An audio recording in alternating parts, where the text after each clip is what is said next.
Hello.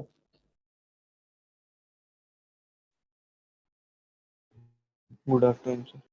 Good afternoon. कैसे हैं आप लोग? बढ़िया। तो अभी लास्ट क्लास में हम लोगों ने क्या पढ़ा था?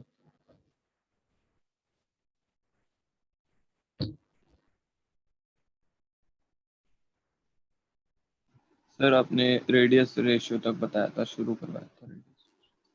तो रेडियस रेशियो अपना कंप्लीट हो चुका था ना। इसके बाद इम्परफेक्शन इन सॉलिड पढ़ना था बेसिकली हमें। स्टार्ट करते हैं हम लोग इम्परफेक्शन इन सॉलिड। आज ये चैप्टर कंप्लीट हो जाएगा, ठीक है। उसके बाद हम लोग नेक्स्ट चैप्टर आप लोगों का केमिकल काइनेटिक्स से स्टार्ट करेंगे। Abhinav, am I audible to all of you? Yes sir.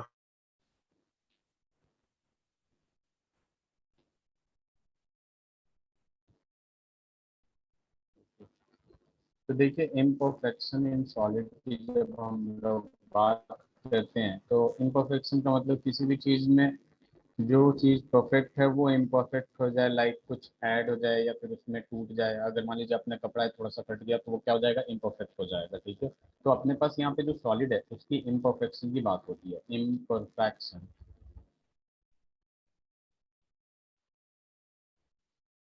In solid.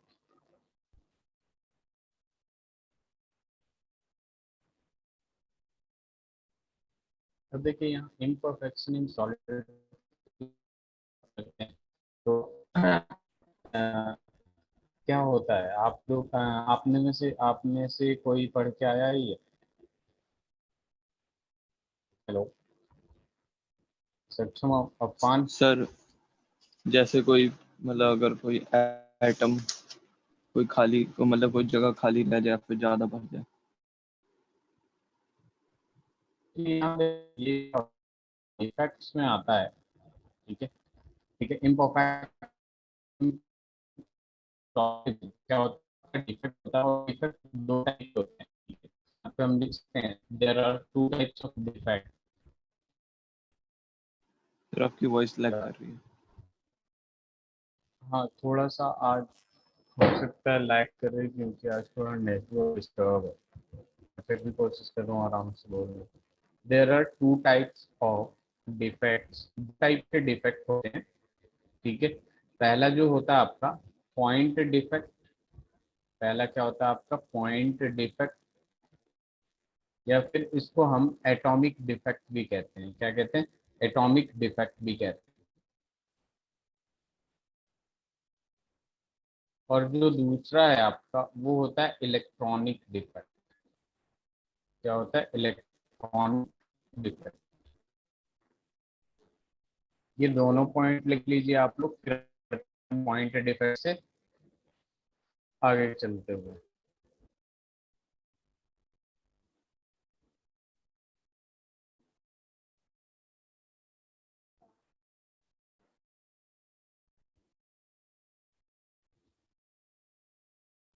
हो गया सर सच? एक लाइन डिफेक्ट भी तो।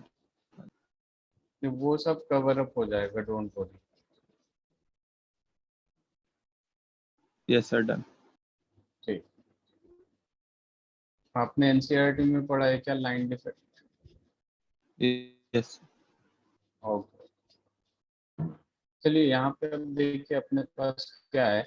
डिफेक्ट की दो टाइप की बात कर लिए, पॉइंट डिफेक्ट, ठीक है, यानी एटॉमिक डिफेक्ट और इलेक्ट्रॉनिक डिफेक्ट। सबसे पहले हम पॉइंट डिफेक्ट की बात करें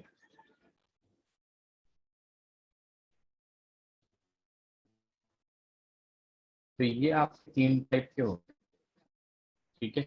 ये आपके तीन टाइप के होते हैं। सबसे पहला आता है आपके पास स्टोइशियोमेट्रिक।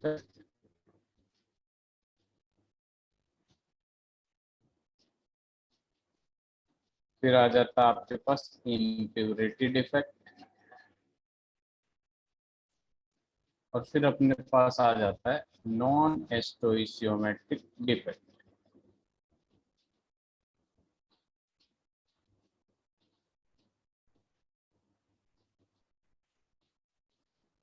अब देखिए यहाँ पे क्या होता है, सबसे पहले हम बात करते हैं स्टोइचियोमेट्रिक डिफेक्ट की। स्टोइचियोमेट्रिक डिफेक्ट में बेसिकली जो नंबर ऑफ केटाइन, जो रेशियो होता है केटाइन और अनायन का बिफोर डिफेक्ट और आफ्टर डिफेक्ट सेम होता है, ठीक है। तो यहाँ पे हम लिख सकते हैं कि ratio of अनायन and cation is same before और आफ्टर डिफेक्ट, ठीक है। इट्स सेम बिफोर और आफ्टर डिफेक्ट, ठीक है। अगर आपके जस्ट सपोज स्टार्टिंग में 1:1 का था तो वो 1:1 का बना रहेगा। जस्ट सपोज आपके पास क्या है कि 100 केटायन है और 100 अनायन है, ठीक है। तो अगर इसमें से कुछ गायब होगा तो इक्वली इक्वली डिसअपियर होता है। तो यहाँ पे एट द एंड 1:1 का रेशियो बना रहेगा। वहीं नॉन स्टोइचियोमेट्रिक डिफेक्ट की जब बात करते हैं हम लोग, तो यहाँ पे रेशियो ऑफ अनायन और केटायन जो होता है वो चेंज हो जाता है। Ratio of anion and cation is changed after defect. यहाँ पे रेशियो ऑफ अनायन और केटायन क्या हो जाता है, चेंज हो जाता है। इसे लिख लीजिए आप।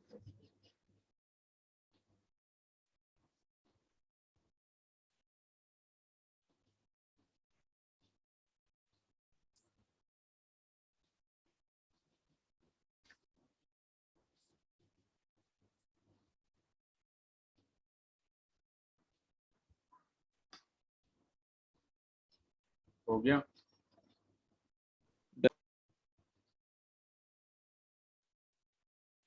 चलिए ठीक, स्लाइड चेंज करते हैं। सबसे पहले हम स्टोइचियोमेट्रिक डिफेक्ट को देखते हैं। यहाँ देखिए स्टोइचियोमेट्रिक डिफेक्ट आपके 4 टाइप्स के होते हैं।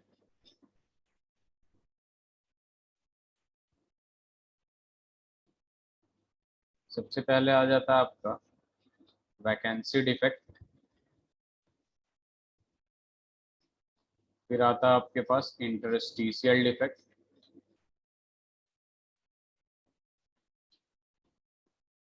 फिर आता है आपके पास शॉर्ट की डिफेक्ट, सर ये स्टोइचियोमेट्रिक डिफेक्ट के मतलब क्या है टाइप्स ये? टाइप्स ठीक है, टाइप्स ऑफ स्टोइचियोमेट्रिक डिफेक्ट। उसके बाद आ जाता है आपके पास Frenkel defect.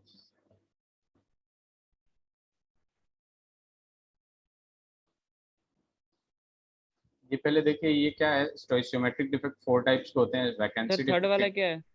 Interstitial defect third वाला है, शॉर्ट की डिफेक्ट, ठीक है। स्पेलिंग और उसके बाद आता है आपके पास फ्रैंकल डिफेक्ट, SCHOTTKY, ठीक है। मैं दोबारा लिख देता हूँ।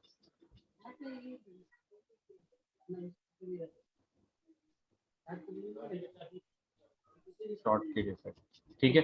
देखिए यहाँ पे इसके नाम से ही पता चल रहा है, वैकेंसी का मतलब क्या है कि मेटल में वैकेंट स्पेसेस आ जाए। इंटरस्टिशियल से क्या है, इंटरस्टिशियल साइड कवर करेगा। मतलब यहाँ पे क्या होता है, हेलो, सक्षम हो गया? Yes sir. देखिए यहाँ पे सबसे पहले बस मैं समझा दे रहा हूँ, उसके बाद फिर हम इसको चार्ट बना के लिखेंगे।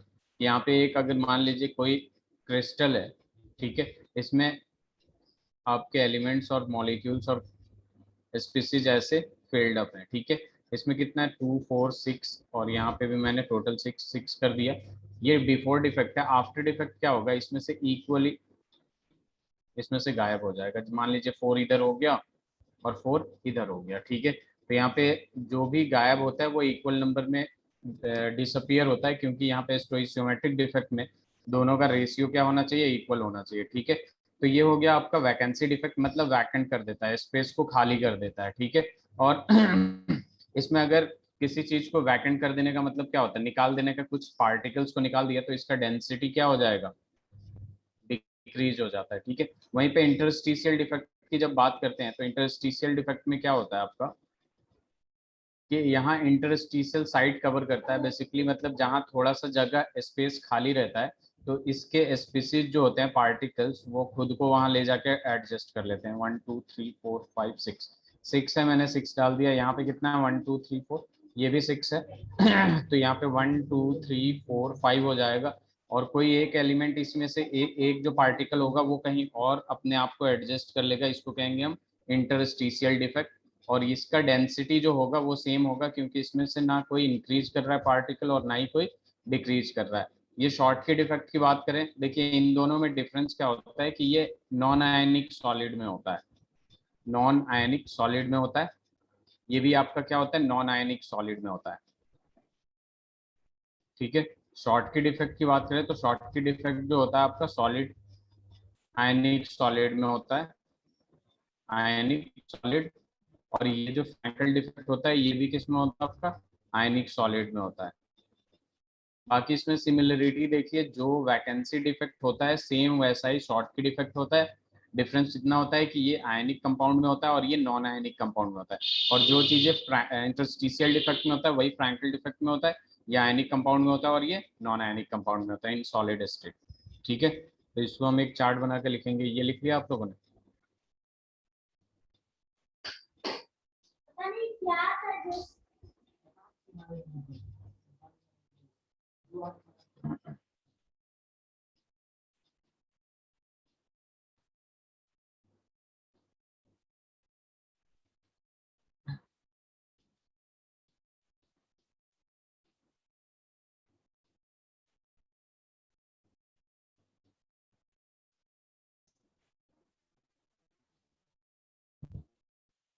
तो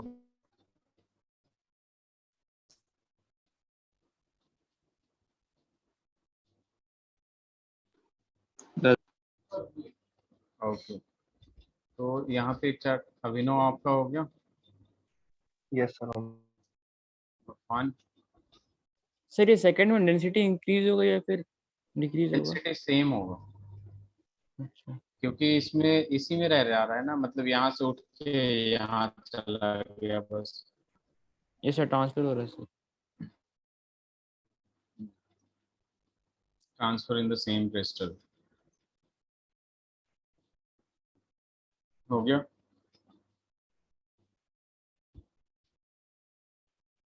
यस सर। तो चलिए यहाँ पे देखेंगे हम लोग। सबसे पहले हमने लिया वैकेंसी डिफेक्ट। ठीक है, इधर ले लेते हैं हम लोग डिफेक्ट्स, फिर हमने ले लिया डेफिनेशन, फिर हमने ले लिया डेंसिटी, सॉलिड ले लेते हैं, हमने ले लिया सॉलिड कैसा है, उसके बाद हमने ले लिया डेंसिटी, और उसके बाद crystal after defects. Crystal after defects, देखिए डिफेक्ट्स की बात करते हैं तो सबसे पहला यहाँ पे आ जाता है वैकेंसी डिफेक्ट। वैकेंसी डिफेक्ट किस में होता है, नॉन आयनिक सॉलिड में, तो ये भी लिख देंगे हम लोग नॉन आयनिक सॉलिड। ठीक है, इसमें समझने की कोशिश करेंगे क्रिस्टल आफ्टर डिफेक्ट्स। तो इसमें अगर मान लीजिए ये एक क्रिस्टल है आपका, तो एटम्स ऐसे ऐसे भरे हुए हैं। ठीक है, तो इसमें से क्या होगा, एक गायब हो जाएगा। ठीक है, तो ये क्रिस्टल आफ्टर डिफेक्ट हो जाएगा। तो इसको देख के क्या लग रहा है, डेंसिटी क्या होगी, डिक्रीज होगी। क्या होगी, डेंसिटी डिक्रीज। पहले समझ लीजिएगा उस लिखिएगा। ठीक है, आप लोग अभी ना लिखे पहले उसको। और फिर डेफिनेशन में हम क्या लिख सकते हैं कि when in solid some of the lattice side are vacant, some of the lattice site are vacant, उसको हम क्या कहते हैं, वैकेंसी डिफेक्ट। वैकेंसी डिफेक्ट के बाद अपने पास क्या आ जाता है, interstitial defect. Interstitial defect, interstitial defect भी जो होता है आपका नॉन आयनिक सॉलिड में होता है, नॉन आयनिक सॉलिड में होता है। ठीक है, और डेंसिटी इसमें क्या होती है, सेम होती है। क्यों, क्योंकि मैं बता दे रहा हूँ आपको कि यहाँ पे अगर 6 है तो यहाँ पे 6 तो होता है, 6 तो होता है, लेकिन ये इंटरस्टिशियल साइट जाके कवर कर लेता है। कोई एक उठ के इंटरस्टिशियल साइट कवर कर लेता है, डेंसिटी सेम रहता है, ठीक है। और इसकी जब डेफिनेशन की बात करते हैं हम लोग, तो यहाँ पे लिख सकते हैं when some of constituent atom or particle, sum of constituent particles, ये constituent particles है, ठीक है। ये थोड़ा छोटा वाला राइटिंग पैड पे सही से लिखा नहीं जाता। constituent particle, ठीक है। constituent particle are interstitial, are inter occupy the interstitial site. Some of the constituent particle occupy the interstitial site. Interstitial site को जो ऑक्यूपाई करेगा वो क्या हो जाएगा, वैकेंसी डिफेक्ट हो जाएगा। इसके लास्ट एक पता आपका, ये तो दो ही हुआ, पहले ये दोनों लिख लीजिए आप लोग।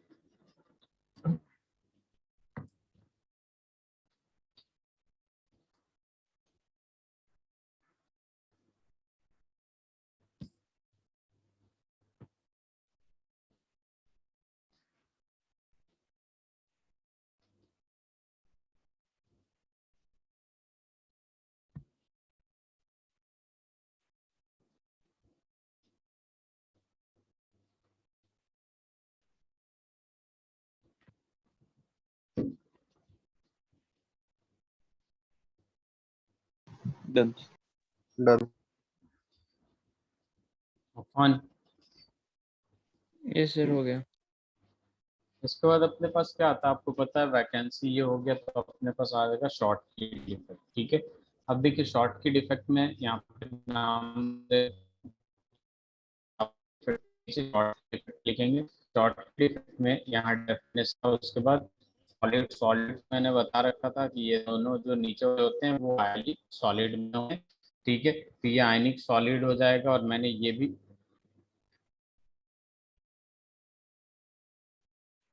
हाँ, अब यहाँ देखिए यहाँ पे क्या होता है आपका कि क्रिस्टल जो है, ठीक है, ऐसा कुछ बना है, positive negative, positive negative, negative positive negative, positive positive negative, positive और नेगेटिव। अब यहाँ क्या होगा आपका कि ये एक क्रिस्टल है जिसमें डिफेक्ट नहीं है। डिफेक्ट आने के लिए इसमें क्या होता है कि इक्वल नंबर ऑफ कैटायन और एनायन गायब हो जाते हैं, ठीक है, डिसअपियर हो जाते हैं। तो हम यहाँ डेफिनेशन में लिख सकते हैं when equal number of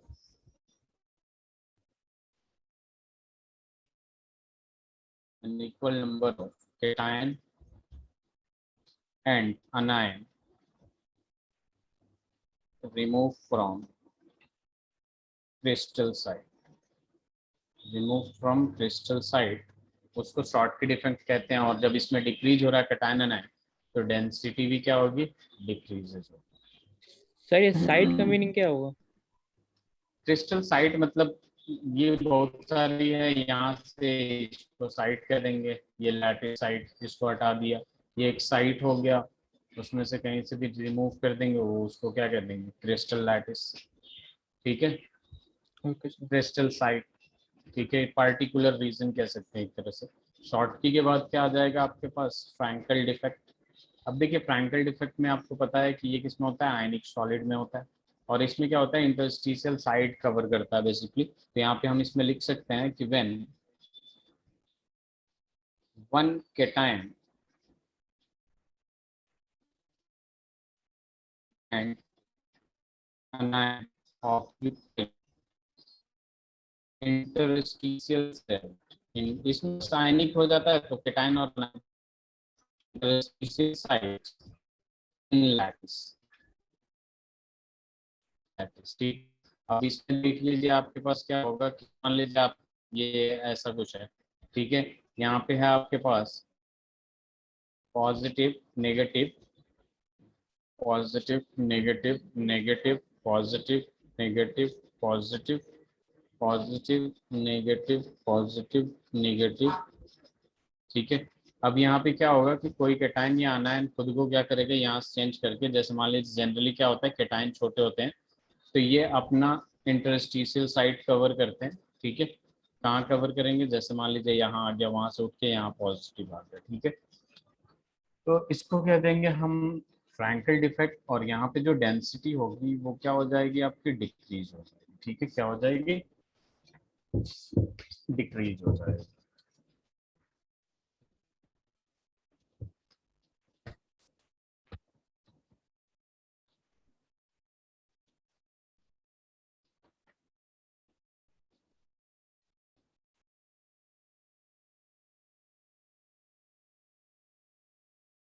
sir इसके बेस पे क्वेश्चंस कैसे आते हैं?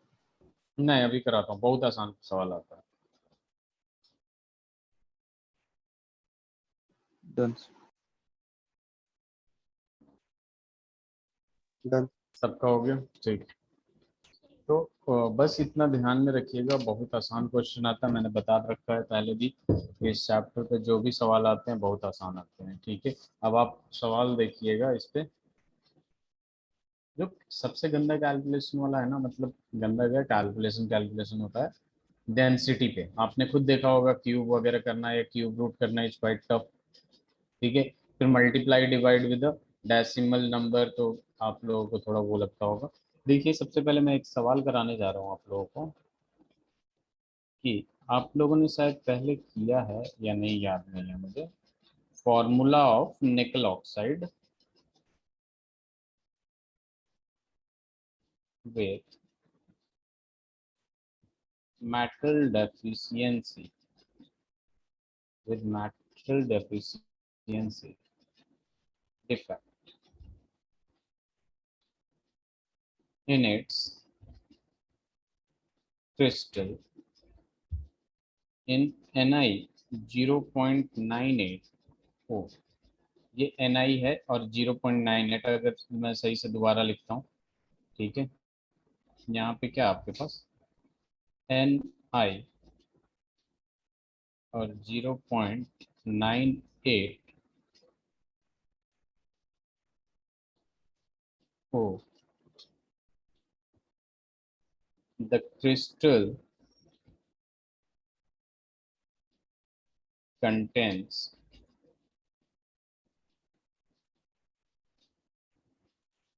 Ni+2 and Ni+3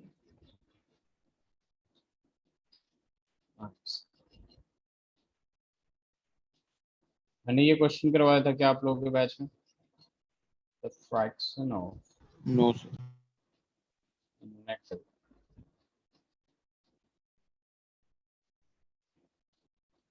ये 2019 नीट उड़ीसा का सवाल है, नीट वालों का सवाल है, ठीक है। अच्छा है, अभी जेई का भी क्वेश्चन करेंगे हम लोग। एग्जिस्टिंग है Ni+2 ions,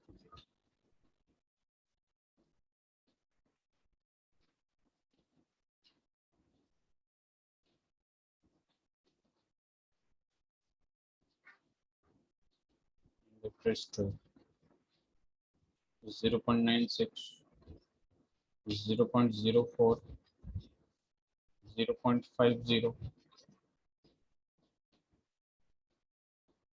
0.3। ये सवाल करिए आप लोग प्लीज।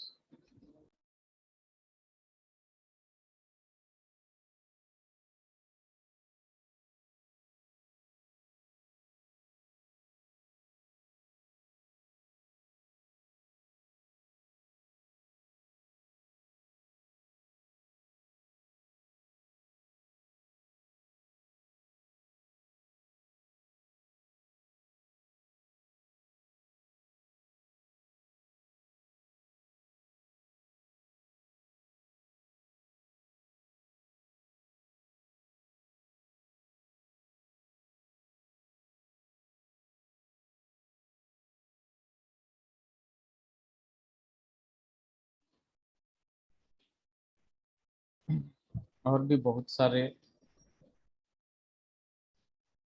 डिफेक्ट्स हैं, ठीक है। ये तो हमने बस स्टोइशियोमेट्रिक डिफेक्ट पढ़ा है।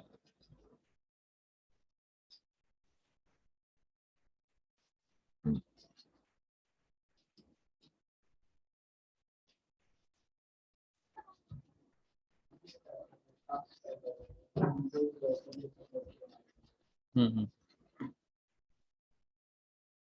हो जाएगा ये क्वेश्चन।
अभिनव क्वेश्चन हो रहा है। यस सर, आंसर भेज 0.96 ये क्या आया है 0.96? Ni+2 आया है क्या 0.96? यस वेरी गुड अनुभव। तो इस हिसाब से Ni+3 कितना होगा? 0.04। Very good. सक्षम, अफान, सर मेरे को समझ ओके। तो चलिए स्टार्ट करते हैं हम लोग। 0.96। हाँ वेरी गुड। तो आपने कैसे किया है सक्षम? 100 से मल्टीप्लाई करके या फिर उतने में ही ले लिया सब कुछ? अभिनव, सर, जो एनआई का जो फॉर्मूला उसमें एक चीज मिसिंग है मिसिंग है? सर। ओ के साथ में कुछ नहीं होगा। मैं तो ओ ओके, के साथ वन वन लेके किया। तो ओ तो 1 है ना। अगर मैं ओ लिख दूं तो ओ तो 1 है। अगर x लिखा हूं तो 1x है, 2x लिखा हूं तो 2x है, तो 1 तो है ना। H2O लिखा हूं तो is it necessary to determine H2O1? इसमें और इसमें कोई डिफरेंस है? नहीं बस वही बात है। देखिए यहाँ पे सक्षम, यहाँ देखिए, और अफान, ये यहाँ जो Ni है ना, Ni 0.98 ओ में निकल दो तरीके से एग्जिस्ट कर रहा है। एक Ni+2 में भी एग्जिस्ट कर रहा है और एक Ni+3 में भी कर रहा है। तो हमने क्या किया कि Ni+2 का एटम जो है मान लिया x है, तो यहाँ पे Ni+3 का एटम जो होगा टोटल 0.98 है। Ni निकल का ही है Ni+2 Ni+3, तो 0.98 माइनस x हो जाएगा कि नहीं? Yes 0.98 minus x. अब देखिए यहाँ पे हम, और ऑक्सीजन का ऑक्सीजन रहने दीजिए। अब यहाँ पे सिंपल क्लास 11th वाला हम रेडॉक्स रिएक्शन का फॉर्मूला ले लेंगे। ठीक है, फॉर्मूला के जैसे हमने रेडॉक्स रिएक्शन में ऑक्सीडेशन स्टेट फाइंड आउट कर रहे थे। देखिए यहाँ Ni+2 के नंबर ऑफ एटम्स कितने हैं? x हैं, और एक Ni का +2 चार्ज है, तो इसके लिए हम क्या लिख सकते हैं? +2 इंटू एक्स लिख सकते हैं। प्लस में आ जाइए अब इधर। इसी Ni का +3 चार्ज वाला जो है, ठीक है, वो टोटल कितना है? 0.98 x, 0.98 माइनस एक्स एटम है, जिसपे जो चार्ज 0.98 माइनस एक्स एटम है, जिसमें चार्ज जो है वो कितना है? +3 है, तो +3 लिख देंगे। अब देखिए ऑक्सीजन की बारी आती है, तो ऑक्सीजन टोटल कितना है? 1 है, और एक ऑक्सीजन का चार्ज कितना होता है? -2 होता है, तो -2 इंटू 1 इक्वल्स टू ओवरऑल कोई चार्ज नहीं दिख रहा है तो 0 लिख देंगे। लिख देंगे कि नहीं Saksham? Yes yes Afan? Yes sir. अब देखिए यहाँ पे बस इसे सॉल्व करना है हमें। ठीक है, नेक्स्ट स्लाइड कर रहा हूँ। ठीक है, अगर आप लोगों को समझ में नहीं आ रहा है, मैं दोबारा दूसरे एग्जांपल से बता रहा हूँ। जस्ट सपोज अपने पास क्या है? H2SO4 है भाई, H2SO4 है। क्लास 11th में जाइए जरा, हमें S का निकालना है। हाइड्रोजन का हमें पता है कि +1 होता है, +1, और टोटल हाइड्रोजन 2 है, तो +1 इंटू 2 प्लस, इसका मैंने x ले लिया मैंने x। अब ऑक्सीजन का टोटल एटम्स 4 है, और एक ऑक्सीजन का -2 होता है। ओवरऑल चार्ज कुछ नहीं दिख रहा है, तो 0 के बराबर रख देंगे। तो ये +2 plus X minus 8 is equal to 0, तो x minus 6 is equal to 0, तो x इज इक्वल टू +6 आएगा कि नहीं? Yes, sulphur sir. का ऑक्सीडेशन स्टेट क्या आया, +6 आया। अब मैं यही चीज आप लोगों से बताना चाहता हूँ Ni 0.98 O में, कि यहाँ पे जो है आपका निकल जो है वो +2 में एग्जिस्ट करता है, और निकल जो है वो +3 में भी एग्जिस्ट करता है।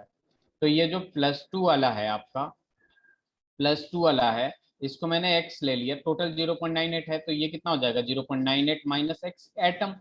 अब यहाँ पे लगा देंगे हम वही वाला फॉर्मूला कि x एटम है, एक पे चार्ज है +2, ठीक है, प्लस में 0.98 माइनस x एटम है इनटू +3, ठीक है। अब ऑक्सीजन की बारी आएगी तो ऑक्सीजन का टोटल चार्ज कितना होता है, -2 होता है, और एक ही ऑक्सीजन है, ओवरऑल कोई चार्ज नहीं दिख रहा है, 0 लिख देंगे। अब ये हो जाएगा 2x प्लस, ये देखिए ये मल्टीप्लाई करेंगे, 3 8 जा 24, 3 9 जा 27, 27 2.94 आ जाएगा, -3x minus 2 is equal to 0। अब यहाँ देखिए 2x माइनस एक्स, ठीक है, 2x minus X is equal to -x, और ये प्लस में क्या आएगा 0.94 आएगा, 0.94 आ रहा है ना, 2.94 माइनस 4, ठीक है। अब यहाँ पे देख लेंगे कि इज इक्वल टू 0, इधर ये जाके x इज इक्वल टू ये 0.94 आ रहा है, आपका 0.96 कैसे आ रहा था।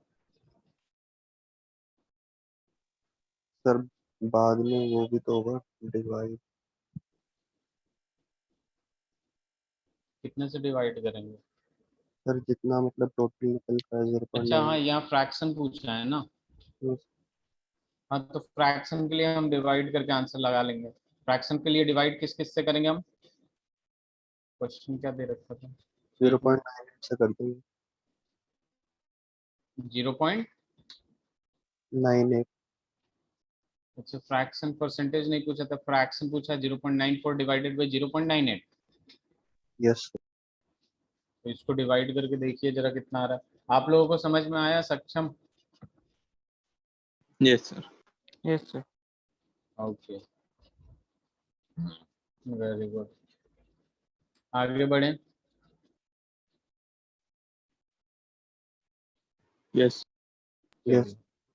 अब देखिए दूसरे डिफेक्ट्स की बात करते हैं हम लोग, ठीक है। डिफेक्ट्स में देखिए यहाँ पे हम कंपैरिजन करेंगे बेसिकली शॉर्टकी और फ्रैंकल, और शॉर्टकी और फ्रैंकल बहुत ही ज़्यादा इम्पोर्टेंट है आपके लिए, ये दोनों बहुत इम्पोर्टेंट है। तो हमारे पास जो डिफेक्ट्स आते हैं इसमें हम शॉर्टकी और फ्रैंकल को कंडीशन देखेंगे। जस्ट सपोज अपने पास क्या है, एक condition, यहाँ पे अपने पास शॉर्ट की और यहाँ पे अपने पास फ्रैंकल, ठीक है। अब देखिए कंडीशन की जब बात कर रहे हैं तो सबसे पहला condition size of cation and अनायन, size of, चूंकि ये दोनों शॉर्टकी और फ्रैंकल आपके आयनिक सॉलिड हैं तो उसमें कैटायन और अनायन दोनों होंगे, तो साइज ऑफ कैटायन एंड अनायन की बात होगी, ठीक है। तो देखिए शॉर्टकी में क्या होता है, बेसिकली शॉर्टकी में एक साथ निकलते हैं कैटायन और एनायन, और उनके डेंसिटी पे कोई फर्क नहीं पड़ता, यानी ऑलमोस्ट सेम मास के, ऑलमोस्ट सेम रेडियस के कैटायन और एनायन निकले होंगे कि नहीं, यस बताइए। तो इस वजह से यहाँ पे size of cation is comparable to size of anion, ठीक है, almost equals to size of anion. अब देखिए यहाँ पे क्या होगा, ठीक है, एक minute hold on please, don't mind, ठीक है।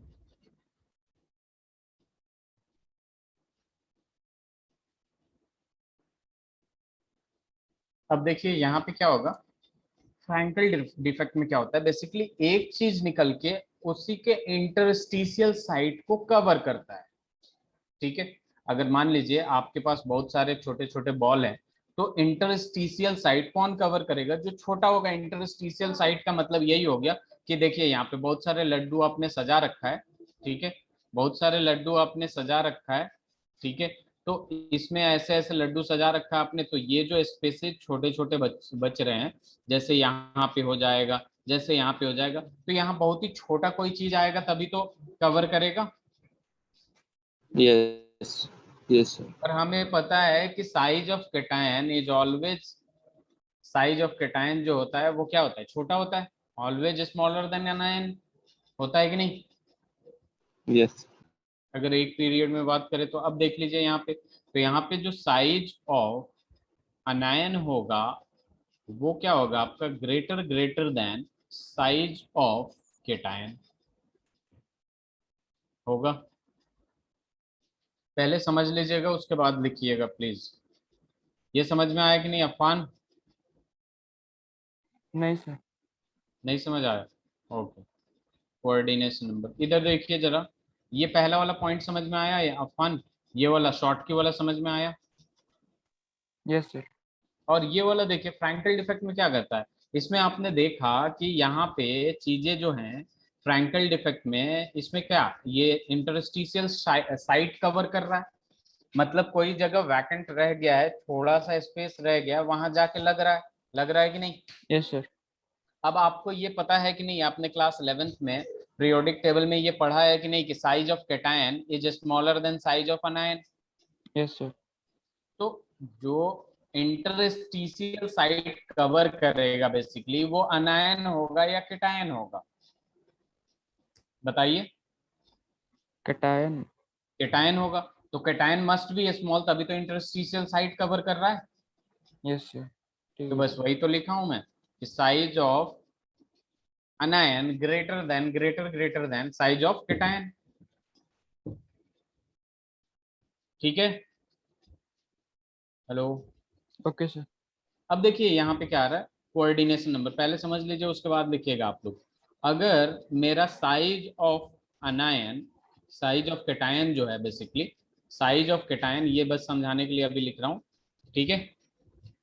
यहाँ पे coordination number size of cation जो है वो almost equal to size of anion अगर करेंगे तो अपना जो कोऑर्डिनेशन नंबर होगा, देख के बताइएगा, आप लोगों को पता है ना कोऑर्डिनेशन नंबर क्या होता है बच्चों, अभिनव। यस अभिनव, अब देखिए जरा, आप लोगों को पता है ना कोऑर्डिनेशन नंबर क्या होता है, सक्षम।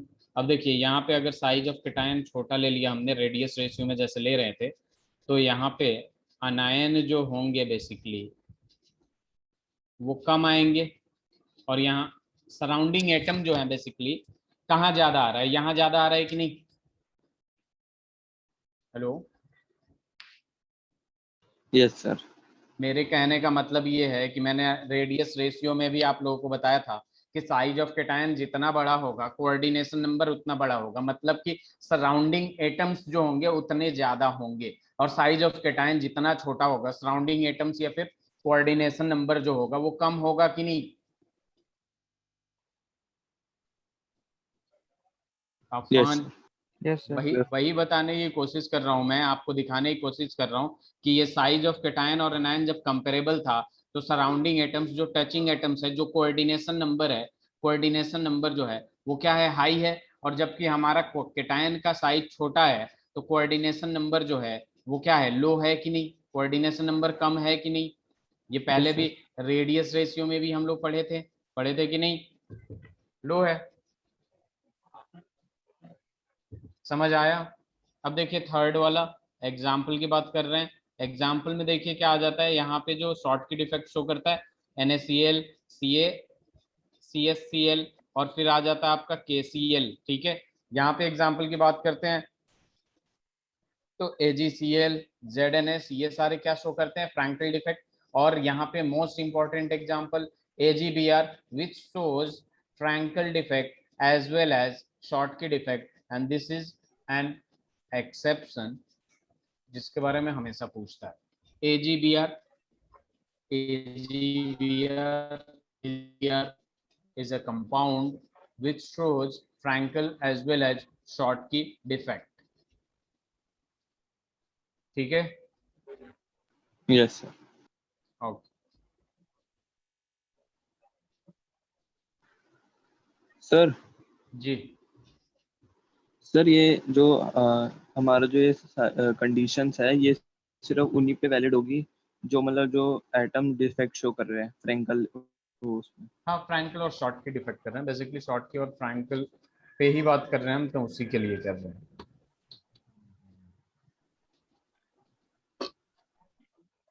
समझ आया? Okay sir. हाँ, और कुछ? हाँ डन। अभिनव आपसे भी हो गया? अफान? हो गया sir. Very good. Done.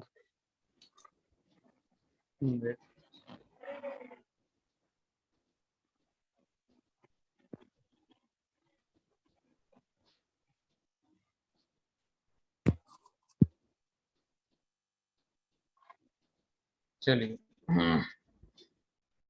Slide change करते हैं, आगे बढ़ते हैं। ठीक है, अब हमारे पास आता है एक इम्प्योरिटी डिफेक्ट। ठीक है, इम्प्योरिटी डिफेक्ट बेसिकली आप लोगों को उस टाइम भी अच्छे से आएगा, इलेक्ट्रॉनिक डिफेक्ट और इम्प्योरिटी डिफेक्ट उस टाइम भी बहुत अच्छे से समझ में आ जाएगा जैसे ये चैप्टर खत्म होगा। ठीक है, और आपका एक लाइन डिफेक्ट है वो भी समझ में आ जाएगा। ठीक है, ये कुछ नहीं होता है, डेफिनेशन होता है, जो एक्सप्लेनेशन है वाला है वो मैं पहले करा रहा हूँ। ठीक है, आपके पास जैसे सपोज इम्प्योरिटी डिफेक्ट की बात कर ले रहे हैं यहीं पे हम। ठीक है तो एक मिनट, इम्प्योरिटी डिफेक्ट। तो देखिए यहाँ क्या होता है, इम्प्योरिटी डिफेक्ट की जब बात करते हैं हम लोग, तो अपने पास क्या है, NaCl, जस्ट सपोज NaCl है अपने पास। ठीक है, यहाँ पे रुक जाइएगा जरा।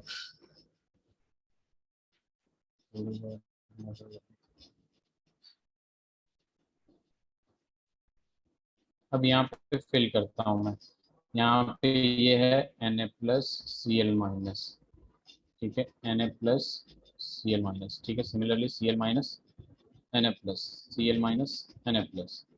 फिर अपने पास आएगा यहाँ पे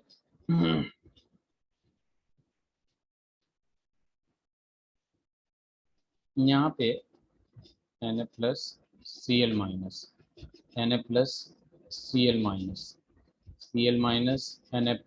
Cl-, Na+, ये पहले आप लोग लिख लीजिए और हो जाए तो बताइएगा।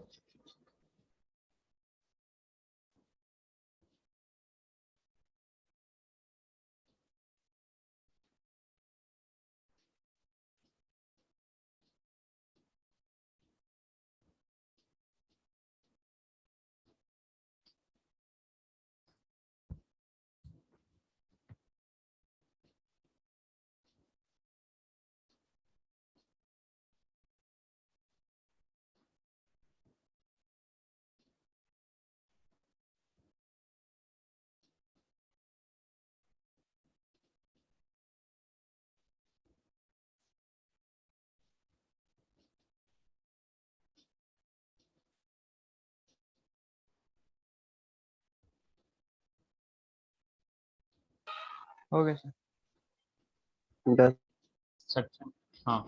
अब देखिए इसमें क्या होगा, इम्प्योरिटी बेसिकली हम इसमें डाल देते हैं कैसे, जैसे जस्ट सपोज अपने पास क्या है कि यहाँ पे Na+ और NH+ को हटाया हमने, और यहाँ पे एक वैकेंट कर दिया और इस चार्ज को बैलेंस कर दिया, इसलिए 2 हटाया और यहाँ Sr+2 डाल दिया हमने। ठीक है, तो Sr Cl2 हो गया ये। ठीक है तो ये होता है आपका इम्प्योरिटी डिफेक्ट। देखिए हम कैसे डाले हैं और क्यों डाले हैं उससे मतलब नहीं है हमारा। अगर ऐसे कुछ पूछता है कि एक NaCl का क्रिस्टल है और कोई और एलिमेंट आके उसमें ऐड अप हो जाता है, ठीक है, तो हम उसको क्या कहते हैं, इम्प्योरिटी डिफेक्ट।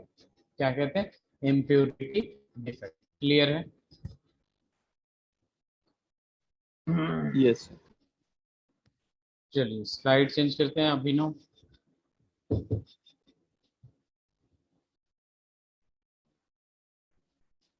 अभिनव यस सर। चलिए, okay okay.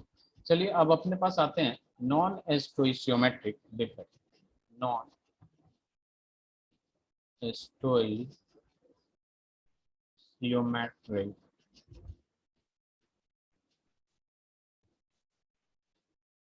Defect.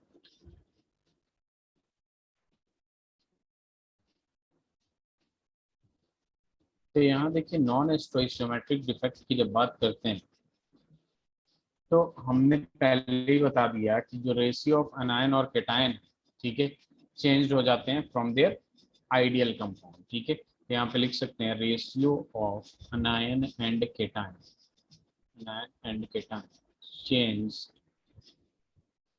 changes from their ideal compound, from their ideal compound, ठीक है। वो क्या होते हैं, नॉन स्टोइचियोमेट्रिक डिफेक्ट होते हैं। अब ये कौन कौन से होते हैं, सबसे पहले हम इसकी बात करें तो नॉन स्टोइचियोमेट्रिक डिफेक्ट की जब बात होती है तो यहाँ पे दो टाइप के आते हैं, ठीक है। एक होता है आपका मेटल एक्सेस डिफेक्ट, तो मेटल एक्सेस डिफेक्ट, और जो दूसरा होता है आपका वो आता है metal deficiency defect, metal deficient defect, deficient defect.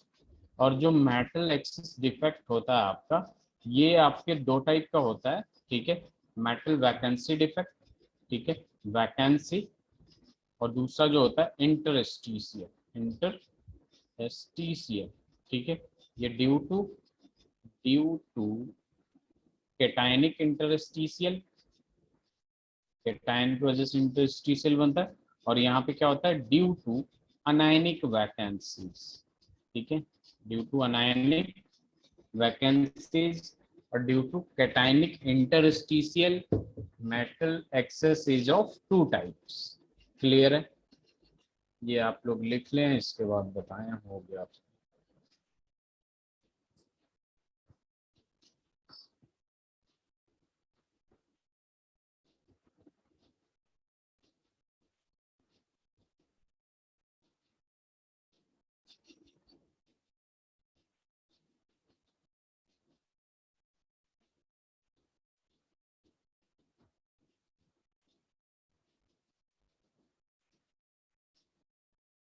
हो गया सर।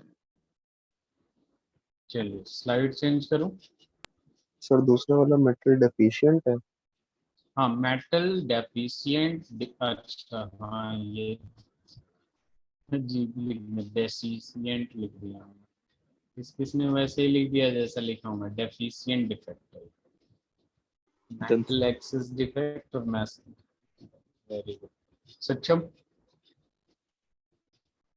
चलिए यस सर। आगे बढ़ते हैं हम। सबसे पहला अपने पास क्या आएगा कि टॉपिक डाल लीजिएगा metal excess defect, metal excess defect. अब देखिए मेटल एक्सेस डिफेक्ट की जब बात होती है तो पहला आ जाता है ड्यू टू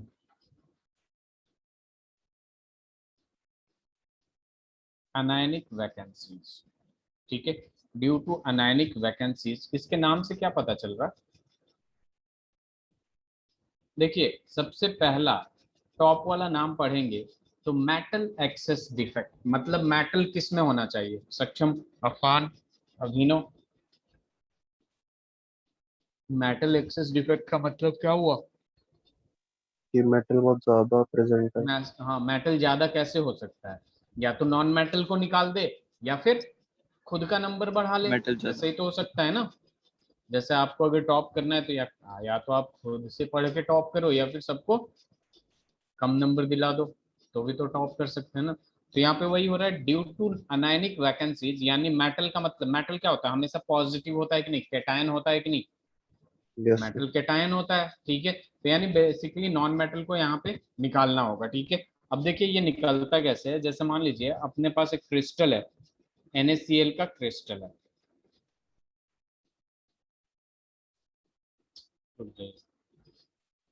NaCl का अपने पास क्रिस्टल है,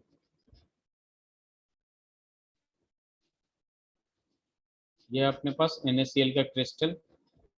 जैसे यहाँ पे क्या है आपके पास Na plus Cl minus Na plus, Cl minus Na plus Cl minus, Na plus Cl minus Na plus, Cl minus Na plus Cl minus, ये एक NaCl का क्रिस्टल है, सब कोई ध्यान से देखेगा।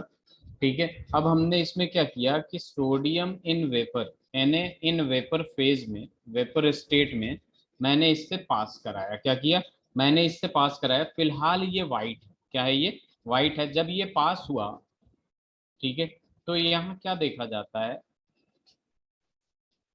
जब यहाँ से सोडियम वेपर पास कराया मैंने, तो यहाँ देखिए क्या होता है आपके पास कि Na plus Cl minus Na plus, फिर यहाँ आ गया Cl minus Na plus, Na plus Cl minus Na plus, Cl minus Na plus Cl minus, और ये जो क्लोरीन मैंने छोड़ा है वहां पे एक इलेक्ट्रॉन रह गया। ठीक है, बेसिकली यहाँ जो सोडियम है वो अपना एक इलेक्ट्रॉन यूं समझ लीजिए यहाँ लूज कर दिया, Na प्लस हुआ, वहां जो क्लोरीन था उसको लेके निकल गया, NaCl बना लिया। तो यहाँ पे अगर आप खुद ही अगर आप काउंट करेंगे, ठीक है, कि यहाँ पे Na और Cl देखिए, एक सोडियम, 2 3 4 5 6, यहाँ पे 6:6 का रेशियो है। ठीक है, यहाँ पे काउंट करिएगा तो यहाँ हो जाएगा 6:5 का रेशियो। तो एक तो सबसे पहले मेटल एक्सेस डिफेक्ट दिख रहा है, और स्टोइशियोमेट्रिक में रेशियो चेंज हुआ है, तो ये वाला जो है आपका डिफेक्ट वो नॉन स्टोइशियोमेट्रिक डिफेक्ट है। ठीक है, दूसरी बात कि यहाँ पे ये जब एक इलेक्ट्रॉन फ्री हो गया तो ये हो गया आपका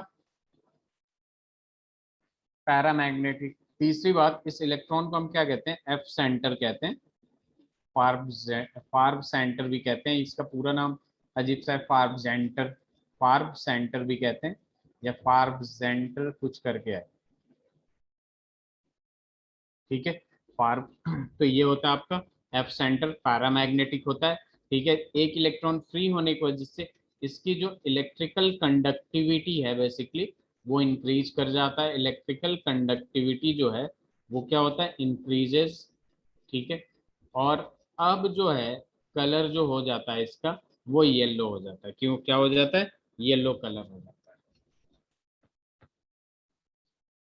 after defect it's colour is yellow.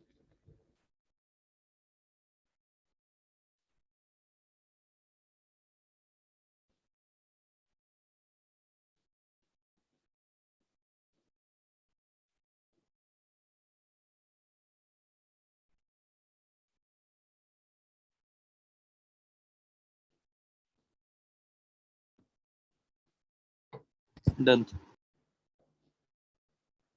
Affan, Afan हो गया आपका। वेट चाहिए।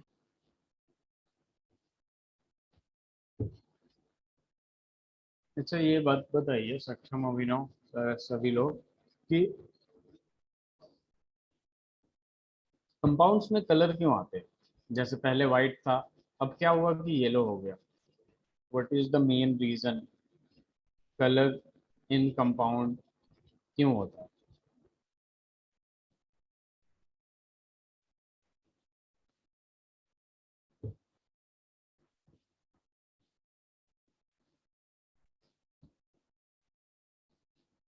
सक्षम,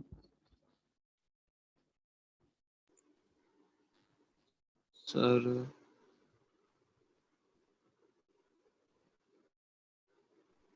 सर कुछ इलेक्ट्रॉन या कुछ फीलिंग से रिलेटेड होगा। अभिनव अच्छा आप ही बता रहे हैं, एक्चुअल में इलेक्ट्रॉन से ही रिलेटेड होता है। जैसे ये इलेक्ट्रॉन यहाँ फ्री हो गया ना, इसी वजह से कलर आता है। और फार्ब जो लिखा हो ना, फार्ब का, फार्ब इज रिलेटेड टू कलर। ठीक है, एक्चुअल में होता क्या है कि जब ये इलेक्ट्रॉन एनर्जी गेन करता है तो इलेक्ट्रॉन हायर एनर्जी लेवल पे जाता है। ठीक है, वहां जाने के बाद एनर्जी एमिट करेगा। ठीक है, फिर लोअर एनर्जी लेवल पे आएगा। तो बेसिकली एनर्जी के कोरेस्पॉन्डिंग फ्रीक्वेंसी और वेवलेंथ होता है। क्या होता है, फ्रीक्वेंसी और वेवलेंथ होता है। आपने क्लास 11th में chapter number 2 structure of atom में इलेक्ट्रोमैग्नेटिक वेव्स पढ़ा होगा। ठीक है, जहाँ पे स्पेक्ट्रम वगैरह भी पढ़ा होगा, जिसमें ये पता चलता है कि एनर्जी, इलेक्ट्रॉन एनर्जी गेन करता है तो हायर एनर्जी लेवल पे जाता है, वहां से लूज करके लोअर एनर्जी लेवल पे आता है। तो उस एनर्जी के कोरस्पॉन्डिंग एक फ्रीक्वेंसी होता है, और उस फ्रीक्वेंसी कोरस्पॉन्डिंग वेवलेंथ होता है। तो फ्रीक्वेंसी और वेवलेंथ के कोरस्पॉन्डिंग कलर एग्जिस्ट करते हैं, जहाँ से हमें कलर का पता चलता है।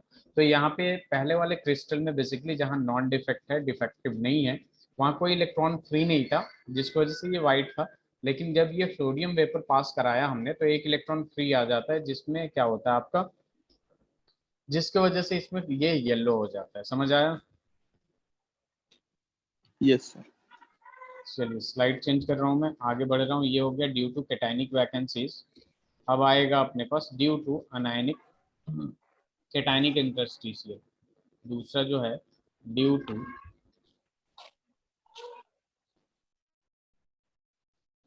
Cationic interstitial. Due to cationic interstitial की जब बात करते हैं हम लोग, ठीक है, तो यहाँ पे देखिए क्या हो जाएगा अपने पास कि यहाँ ZNO है, ठीक है, तो हम ZNO को तोड़ते हैं तो ये किस में कन्वर्ट होता है, Zn+2 और O-2 में कन्वर्ट होता है, ठीक है। अब यहाँ पे अपने पास क्या है, एक क्रिस्टल सिस्टम है Zn+2 और O का। यहाँ देखिए क्या होगा, यहाँ पे आ गया आपके पास Zn+2 O-2 Zn+2, यहाँ आ गया अपने पास O-2 Zn+2 O-2, फिर यहाँ आ जाएगा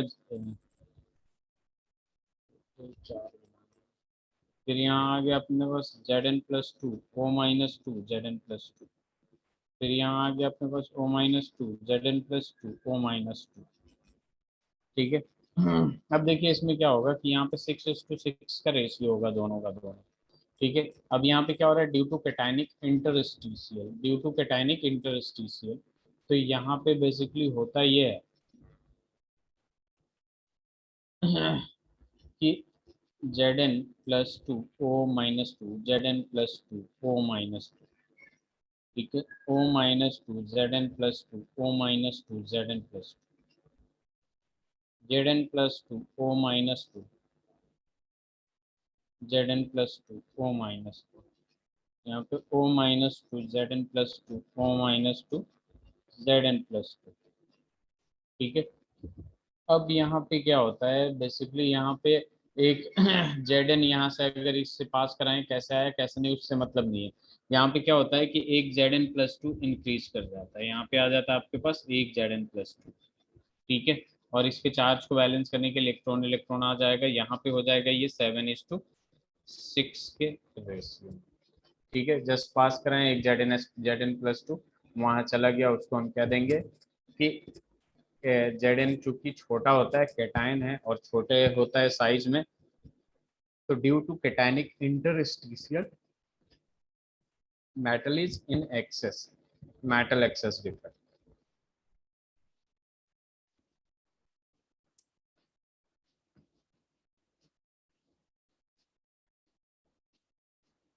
डन। सबका हो गया?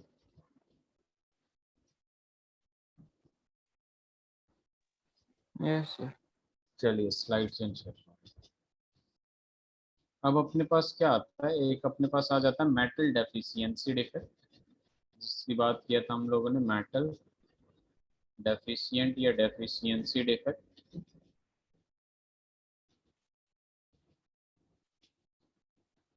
यहाँ देख लीजिए डेफिशिएंसी डिफेक्ट की जब बात होती है, ये बस वेरिएबल ऑक्सीडेशन स्टेट वाले एलिमेंट के साथ होता है, ठीक है। तो यहाँ पे हम लिख सकते हैं this occur only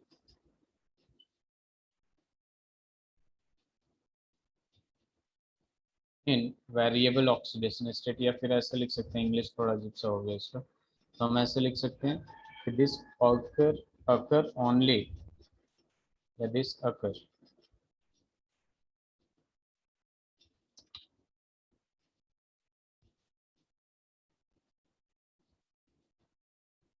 due two variable oxidation state, variable oxidation state, the elements or the compounds which shows variable oxidation state, उसी में होगा आपका metal deficiency defect। as for example, जैसे मान लीजिए FeO है तो यहाँ पे FeO में Fe+2 में भी एग्जिस्ट करता है, और Fe किस में एग्जिस्ट करता है, +3 में भी एग्जिस्ट करता है, ठीक है। तो इसका एक स्ट्रक्चर बना सकते हैं हम लोग, जस्ट लाइक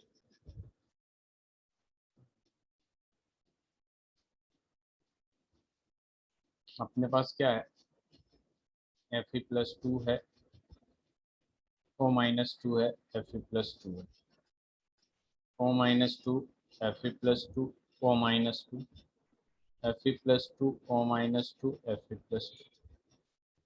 यहाँ पे काउंट करिएगा तो 6:6 के रेशियो में है। अब यहाँ पे जब हम काउंट करेंगे तो खुद देखिए यहाँ क्या हो जाएगा। यहाँ पे क्या होगा, आपका Fe+2 में है, यहाँ O-2 में है, यहाँ पे किस में चला गया, Fe+3 में चला गया। किस में चला गया, यहाँ 6:6 के रेशियो में है क्या, 1 2 अरे 1 मिनट रुक जाइएगा, इसको पूरा बनाना चाहिए था मुझे।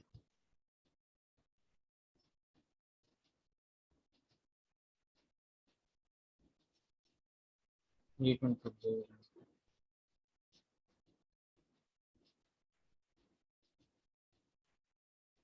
Fe+2 O-2 Fe+2 O-2, फिर आ जाएगा यहाँ पे Fe+2 O-2 Fe+2 O-2 Fe+2, फिर यहाँ आ जाएगा Fe+2 O-2 Fe+2 O-2। जरा बताइए आयरन कितना हुआ, 1 2 3 4 5 6, 6 हो गया क्या, 6 आयरन इज प्रेजेंट, 6:6 के रेशियो में है यहाँ पे।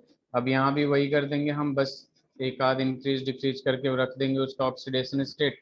जस्ट फॉर एग्जांपल यहाँ पे हमने बड़ा सा ले लिया ऐसा ही कुछ क्रिस्टल, ठीक है, ये तो कुछ ज़्यादा ही बड़ा हो गया, ठीक है, पहले लिख देता हूँ मैं, Fe+2 O-2 Fe+3 ले लिया, और ये O-2, फिर यहाँ पे O-2 Fe+3 O-2, और फिर यहाँ आ जाएगा Fe+2 O-2 Fe+2 O-2, ठीक है। अब यहाँ काउंट कर लीजिए, आप खुद ही काउंट करिए, यहाँ पे क्या होगा आपका 5:6 के रेशियो में हो जाएगा, और इलेक्ट्रिकली ये न्यूट्रल होगा, इलेक्ट्रिकली बैलेंस्ड होगा। जितना यहाँ चार्ज होगा, देखिए +2 इंटू 6 + 12, और मतलब यहाँ इलेक्ट्रिकली न्यूट्रल था, यहाँ भी चेक करिएगा इलेक्ट्रिकली न्यूट्रल होगा।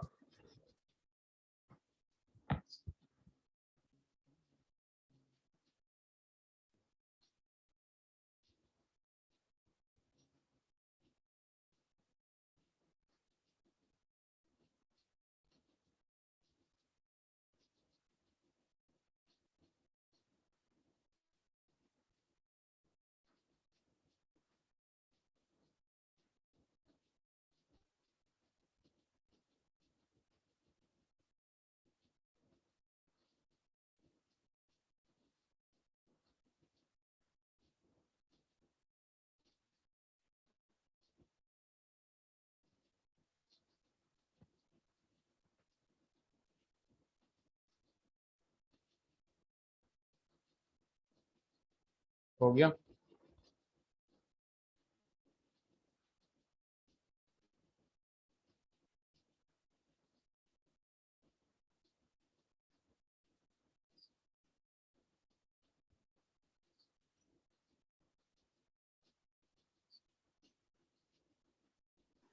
डन।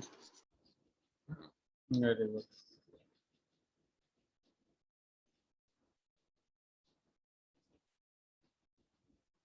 डन। ओके, चलिए स्लाइड चेंज कर रहा हूँ मैं, एक क्वेश्चन देता हूँ, सेम क्वेश्चन उस टाइम जो दिया था। यहाँ पे अपने पास क्या है, Fe 0.96 है, Fe 0.96 ओ, हमें क्या निकालना है, Fe+3 बताना है, Fe+2 भी बताना है, ठीक है, Fe+3 Fe+2 भी बताना है, एंड परसेंट ऑफ Fe+3 भी बताना है, Fe+3 का परसेंट भी बताना है।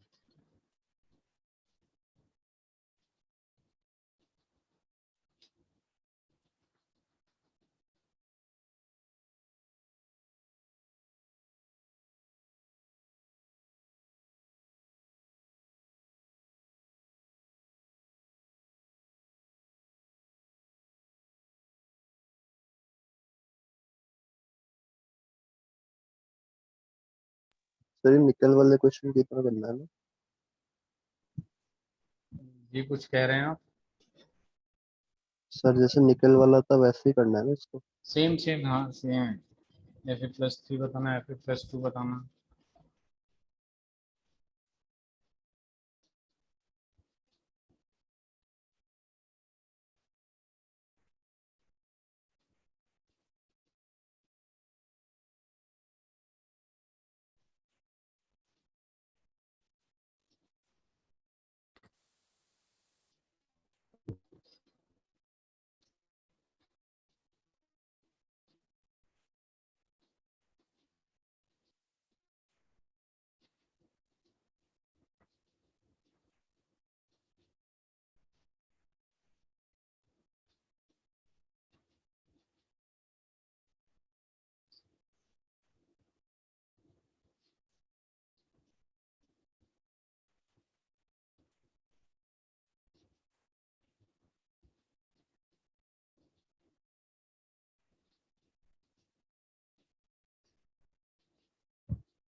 हो गया।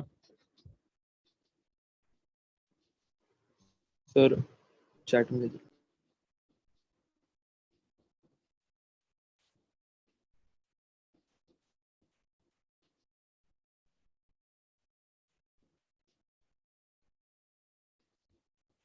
बताइए। सर भेज दिया सर।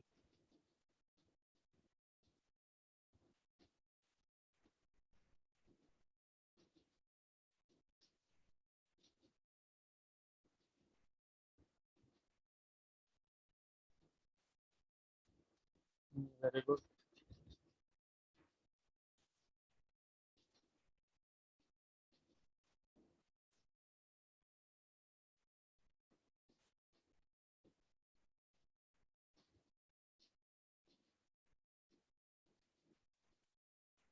बिना ये 91.6 किसका आंसर दिए थे आप?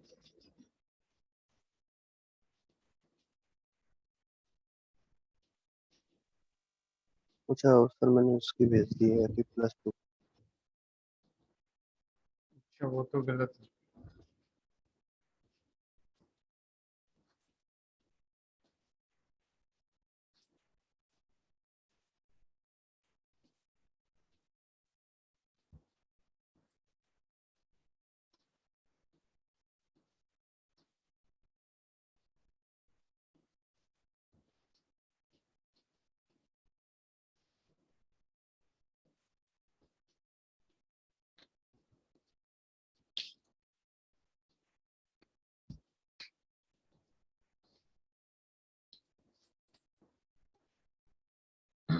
हेलो, अफान आपसे हुआ?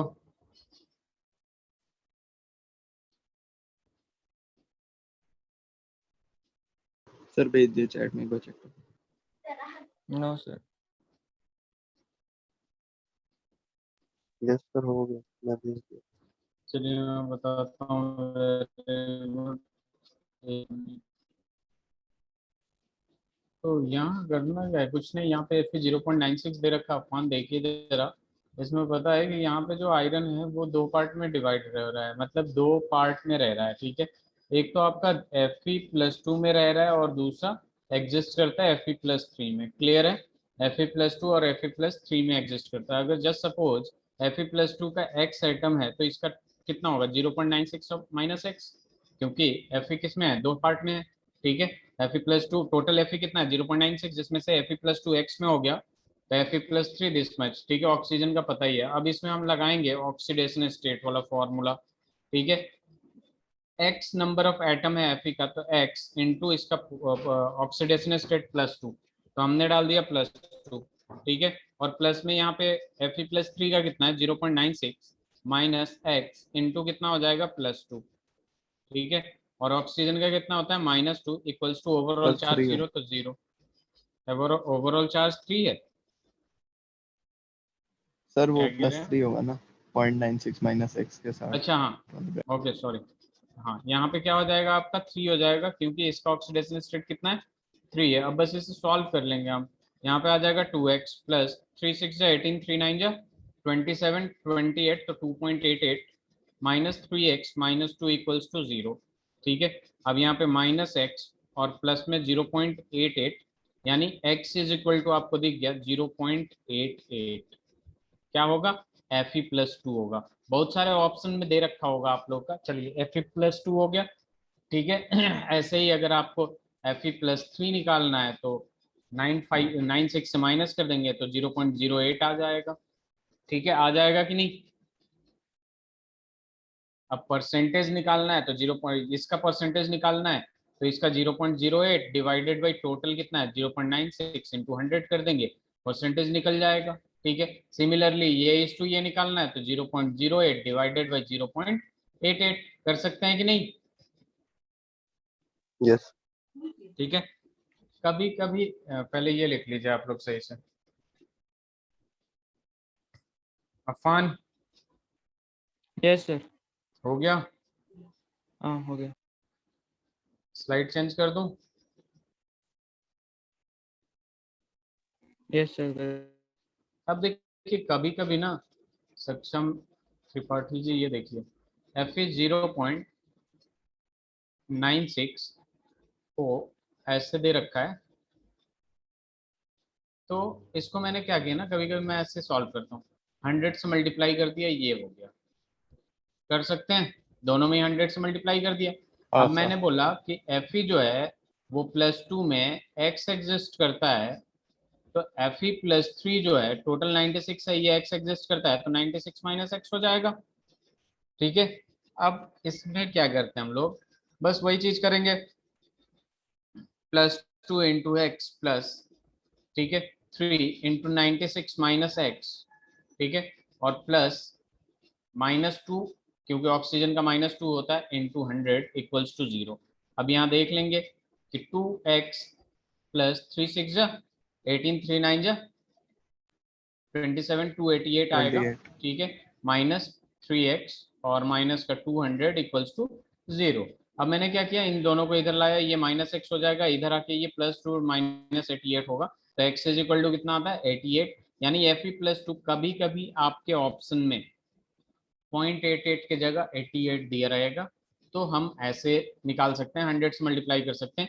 और एफ ई प्लस थ्री की जब बात करेंगे तो ओनली 8 आएगा, आएगा कि नहीं। 96 माइनस 8 कर देंगे, 96 माइनस 88 तो 8 आ जाएगा। अब यहाँ पे एफ ई प्लस थ्री का परसेंटेज की बात करेंगे तो 8/96 इंटू 100 कर देंगे, और F E plus three is two F E plus two निकालना हो हमें तो 8:88 कर देंगे, यानी 1:8 हो जाएगा, सॉरी 1:11 हो जाएगा। हो जाएगा कि नहीं।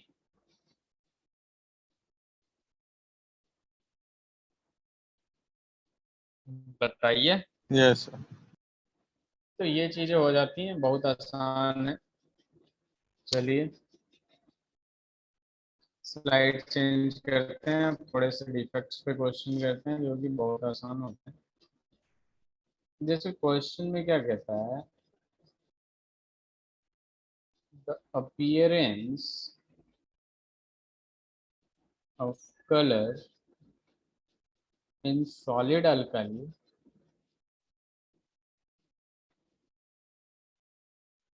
metal halides is generally due to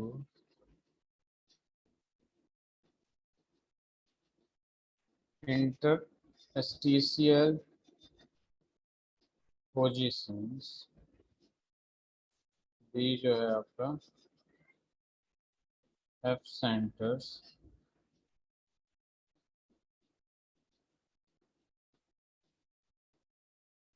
Schottky defect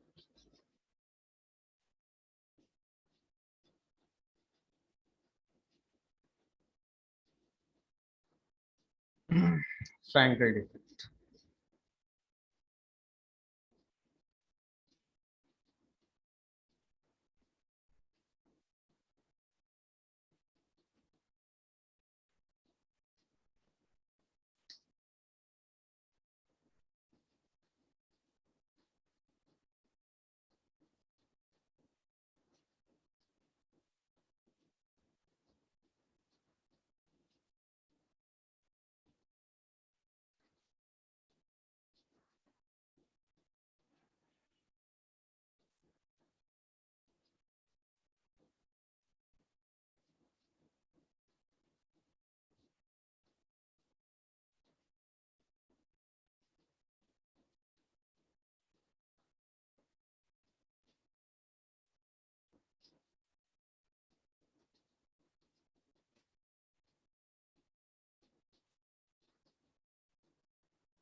very good Abhinav and सक्षम।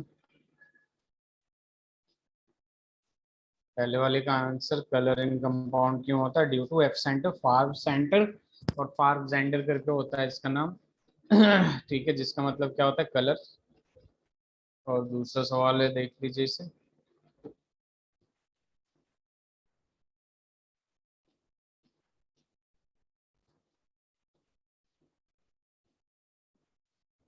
ये क्या है आपका? एक मिनट, गलत लगा। Any solid with Schottky effect contain in their structure cation vacancies only। गलत है, cation vacancies नहीं होता है। सर इसका cation सी होगा। vacancy, हाँ सी होगा। Equal number of cation and anions, ठीक है, ये स्टोइचियोमेट्रिक डिफेक्ट होता है। तो equal number of cation and अनायन होता है इसमें, ना कि बस cation होता है, या ना कि बस इंटरस्टिशियल या वो होता है। ठीक है, तो इस बात को ध्यान में रखिएगा। Yes sir. Afan, yes sir. हो गया? नहीं हुआ है तो पूछिए। हो गया सर। ओके, चलिए एक आध और क्वेश्चन करते हैं, फिर नेक्स्ट क्लास में हम लोग पढ़ेंगे। नया चैप्टर थोड़ा सा रह गया इसमें, मैग्नेटिक प्रॉपर्टीज, इलेक्ट्रिकल प्रॉपर्टीज, वही सेमीकंडक्टर से रिलेटेड और कुछ डिफेक्ट से रिलेटेड, लाइक डिफेक्ट, और वो इजीली हो जाएगा उसको समझने के बाद। ठीक है, बहुत आसान है।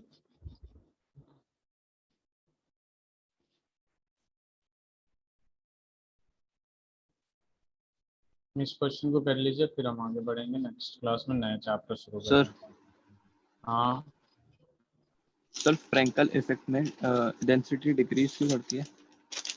फ्रैंकल इफेक्ट में डेंसिटी डिक्रीज क्यों करती है? डिक्रीज क्यों होती है यस सर। या क्यों नहीं होती है? फ्रैंकल इफेक्ट में कहाँ डिक्रीज होती है? वो इंटरस्टिशियल साइट कवर करता है, तो सेम ही तो होती है। सर आपने डिक्रीज बता, मैं वही सोच रहा अच्छा, देखा है क्या आपने कहीं डिक्रीज होते हुए? ये थोड़ा सा कॉन्ट्राडिक्ट हो जाता है। आपने क्या देखा, एनसीईआरटी पढ़ा?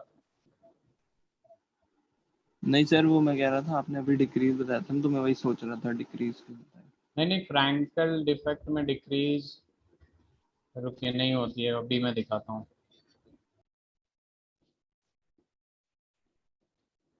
मैंने अभी नो, सर शायद वो फ्लो चार्ट में अभी मैं चेक किया डिक्रीज लिखवा है शायद। अच्छा फ्रैंकल। डिक्रीज लिखवाया हूँ मैं। ये एक मिनट सर रुक जाइए। इसको चेंज करना है। हाँ एक मिनट, मैं चेक करता हूँ, ये कभी कभी इधर उधर हो जाता है।